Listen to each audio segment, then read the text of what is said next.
Hello, আসসালামু আলাইকুম। এই পর্বে আমাদের আলোচনার বিষয় হচ্ছে আইসোটোপ, তেজস্ক্রিয় আইসোটোপ এবং তাদের ব্যবহার, তাদের রোগ নিরাময়, কৃষিক্ষেত্রে কীরকম ব্যবহার হয়, বিদ্যুৎ উৎপাদন ক্ষেত্রে এবং তেজস্ক্রিয়র তার প্রভাব।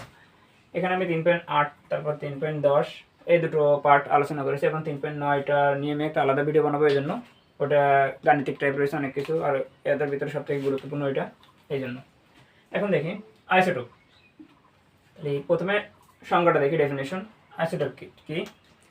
একই পরমাণুর ভিন্ন ভিন্ন ভরসংখ্যা, একই পরমাণুর ভিন্ন ভিন্ন যদি ভরসংখ্যা থাকে তখন তাকে আমরা পরস্পরকে কি বলি? আইসোটোপ বলি। তার মানে একই পরমাণুর ভিন্ন ভিন্ন ভিন্ন ভরসংখ্যা বিশিষ্ট পরমাণুকে আমরা আইসোটোপ বলি। যেরকম যার পোটেন সংখ্যা আইসোটোপ, যার শেষে রয়েছে প, তার মানে পোটেন সংখ্যা সমান থাকবে, তাহলে পরমাণুটার পরিবর্তন হবে না, কিন্তু তার ভরসংখ্যার ভিন্নতা হবে। যেরকম হাইড্রোজেনের মোট 7টা আইসোটোপ পাওয়া যায়, তার মধ্যে সেই 7টা লিখেছি 1 2 3 4 5 6 7, এর প্রত্যেকের পোটেন সংখ্যা 1 1 1 1। কিন্তু এর ভিতরে প্রকৃতিতে পাওয়া যায় 3টে এবং বাকিগুলো খুব সামান্য পরিমাণে, এবং সেটা ল্যাবরেটরিতে তৈরি করা হয়। তাহলে প্রকৃতিতে যে 3টে পাওয়া যায় সেটাকে প্রথমটার নাম আছে প্রোটিয়াম, নাম আছে H1, এর নাম আছে প্রোটিয়াম। দ্বিতীয়টার নাম আছে ডিউটেরিয়াম, তৃতীয়টার নাম আছে ট্রিটিয়াম। প্রোটিয়াম এর পোটেন সংখ্যা থাকে 1টা, ডিউটেরিয়াম এর পোটেন সংখ্যা থাকে 1টা, ট্রিটিয়ামেরও পোটেন সংখ্যা 1। তার মানে পোটেন সংখ্যার কখনো পরিবর্তন হয় না। ইলেকট্রন সংখ্যা, কৃষির ক্ষেত্রে আমরা জানি পোটেন সংখ্যা সমসংখ্যক ইলেকট্রন থাকে সবসময়। পোটেন যেগুলো থাকে ইলেকট্রন সেগুলো থাকে যদি চার্জ না থাকে কোনো। তাহলে এখানে পোটেনও 1টা, এখানেও 1টা, এখানেও 1টা, মানে ইলেকট্রন একটা অ্যাক্টিভিটি, তাহলে ইলেকট্রন পোটেন ঠিক আছে।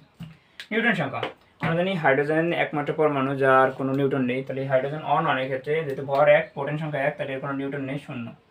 দ্বিতীয় ক্ষেত্রে, এর ক্ষেত্রে ভর 2, পোটেন আসছে 1, তাহলে দুটো বাদ দিলে নিউটন থাকে 1টা, তারপরটার ক্ষেত্রে 2টা, তাহলে আসছে নিউটন সংখ্যা।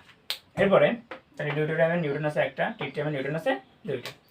ভর সংখ্যা উপরে যেটা আছে সেটাই, এর ভর সংখ্যা 1, এর ভর সংখ্যা আছে 2 ডিউটেরিয়ামের, আর এর ভর সংখ্যা আছে 3 ট্রিটিয়ামের।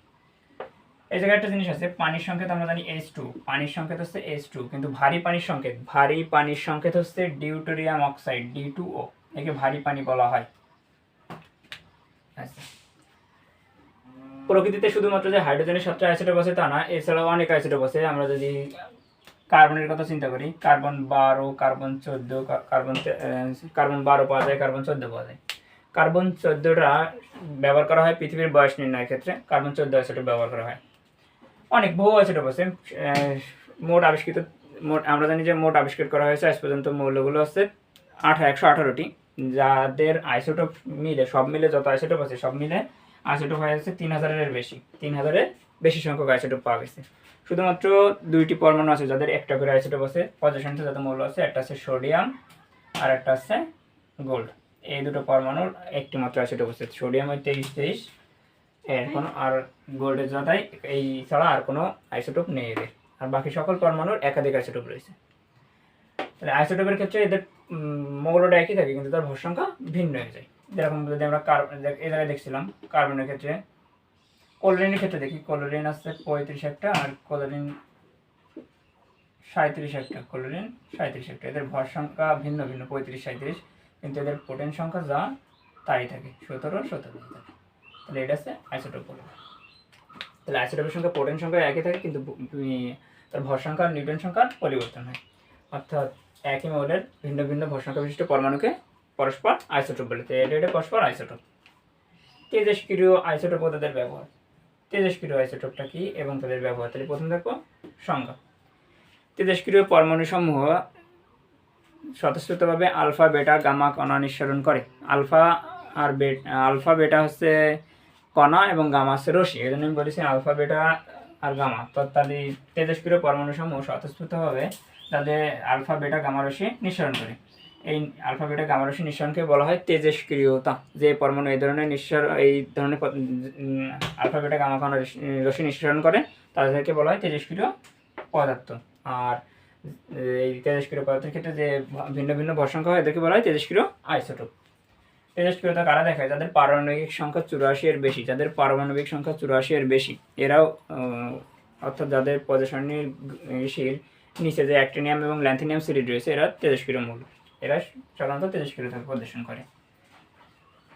আচ্ছা, এত বেশি। এবার দেখি চিকিৎসা ক্ষেত্রে ব্যবহার। চিকিৎসা ক্ষেত্রে তেজস্ক্রিয় আইসোটোপের ব্যবহার রয়েছে। আজ পর্যন্ত আবিষ্কৃত তেজস্ক্রিয় মৌল রয়েছে এই এতটি 3000-এর বেশি। চিকিৎসা ক্ষেত্রে এদের ব্যবহার, এই তেজস্ক্রিয় আইসোটোপের অনেক ব্যবহার রয়েছে চিকিৎসা ক্ষেত্রে। সাধারণত রোগ নিরাময়ের ক্ষেত্রে ব্যবহার করা হয়, এবার রোগ নির্ণয়ের ক্ষেত্রে ব্যবহার করা হয়।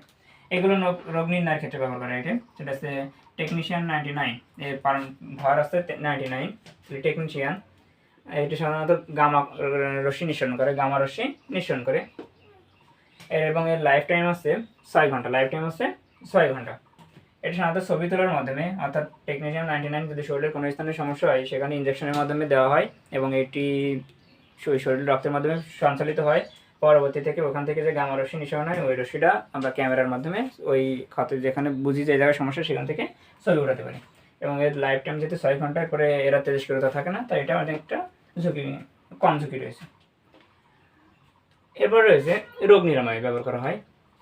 রোগ নিরাময়ে সাধারণত থাইরয়েড গ্রন্থি চিকিৎসার জন্য সর্বপ্রথম 131 আয়োডিন ব্যবহার করা হয়, যেটা সাধারণত বেটা কণা নিঃসরণ করে, এবং ক্যান্সার কোষ এই বেটা কণার এই থাইরয়েড গ্রন্থির 131 এটা ক্যান্সার কোষ ধ্বংস করতে পারে বেটা কণা নিঃসরণের মাধ্যমে। এবার হচ্ছে ইউরেনিয়াম, এটি ব্রেন ক্যান্সারের চিকিৎসার ক্ষেত্রে ব্যবহার করা হয়েছে ইউরেনিয়াম ব্যবহার করা হয় ব্রেন ক্যান্সার চিকিৎসার ক্ষেত্রে, ইউরেনিয়াম ব্যবহার করা হয়। এবার হচ্ছে টিউমারের উপস্থিতির জন্য, আমাদের শরীরে যদি কোথাও টিউমার থাকে তার উপস্থিতির জন্য কোবার্ট 60 ব্যবহার করা হয়। আমাদের যদি টিউমার থেকে টিউমারের উপস্থিতি নির্ণয়ের জন্য কোবার্ট 60 ব্যবহার করা হয়, আর এই কোবার্ট 60 থেকে গামা রশ্মি নিঃসরণ করে, যেটা ক্যান্সার কোষ নষ্ট করতে পারে, এরপর হচ্ছে লিউকোমিয়া রোগে, আমাদের যদি রক্তের লিউকোমিয়া রোগ হয় তাহলে সেখানে ফসফরাস 32 ব্যবহার করা হয়। তাহলে রক্তের লিউকোমিয়া রোগের চিকিৎসার ক্ষেত্রে ফসফরাস 32 ব্যবহার করা হয়। এবার দেখি কৃষিক্ষেত্রে তেজস্ক্রিয় আইসোটোপের ব্যবহার। কৃষিক্ষেত্রে জমিতে সাধারণত এই উর্বর কি অনুর্বর এটা নির্ণয় করার জন্য তেজস্ক্রিয় আইসোটোপ ব্যবহার করা যেতে পারে। তাহলে তেজস্ক্রিয় নাইট্রোজেন এবং তেজস্ক্রিয় ফসফরাস যদি উদ্ভিদের শরীরে প্রবেশ করানো হয়, এবং উদ্ভিদ যতগুলো শোষণ করেছে, অর্থাৎ মাটিতে এই মূলের মাধ্যমে প্রবেশ করলে এটা যতগুলো শোষণ করে, তার এই শোষণ থেকে যে বিকৃত গামা রশ্মি নিঃসরণ করে, এই থেকে গাইগার কাউন্টারের মাধ্যমে কতটুকু শোষণ করেছে তার পরিমাণ নির্ণয় করা যায়, এবং ওই ফসলের জমিতে ইসির পরিমাণ কতটুকু, অর্থাৎ কতটুকু উর্বর সেটি নির্ণয় করা যায় এইভাবে। ক্ষতিকর পোকামাকড় দমনের ক্ষেত্রে রাসায়নিক সার, কীটনাশক ইত্যাদি ক্ষেত্রে তেজস্ক্রিয় তার ব্যবহার রয়েছে। ফসলের মান উন্নয়নের ক্ষেত্রে তেজস্ক্রিয় আইসোটোপের মধ্যে আলফা বেটা গামা রশ্মি যদি প্রয়োগ করা হয় তাহলে তার ইসের ক্ষেত্রে ওই জিনোমের পরিবর্তন হয়, অর্থাৎ নতুন জাতের উদ্ভাবন হতে পারে। এই জন্যই ফসলের মান উন্নয়নের ক্ষেত্রে তেজস্ক্রিয় আইসোটোপ ব্যবহার করা হয়। এবার হচ্ছে বিদ্যুৎ উৎপাদনের ক্ষেত্রে। বিদ্যুৎ উৎপাদনের ক্ষেত্রে সাধারণত যে পারমাণবিক বিদ্যুৎ কেন্দ্রগুলো উৎপাদন করা হয়, এগুলো জ্বালানি হিসেবে ইউরেনিয়াম ব্যবহার করা হয়, যেটা একটা তেজস্ক্রিয় পদার্থ।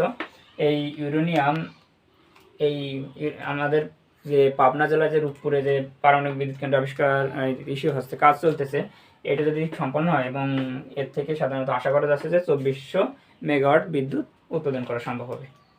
তেজস্ক্রিয়তার প্রভাব খুবই ভয়াবহ। আজ পর্যন্ত বিশ্বে যতগুলো তেজস্ক্রিয় দুর্ঘটনা ঘটেছে সবগুলোই মারাত্মক ক্ষতিকর। এর ভিতরে সাম্প্রতিক 1986 সালে যে রাশিয়ার যে চেরনোবিলে যে পারমাণবিক বিদ্যুৎ কেন্দ্রটা ধ্বংস হয়, এখানে অনেক লোক মারা যায়, এবং এতে ওই এলাকাটার পরিবেশও অনেক দূষণ হয়। তেজস্ক্রিয়তার দূষণ খুব মারাত্মক দূষণ।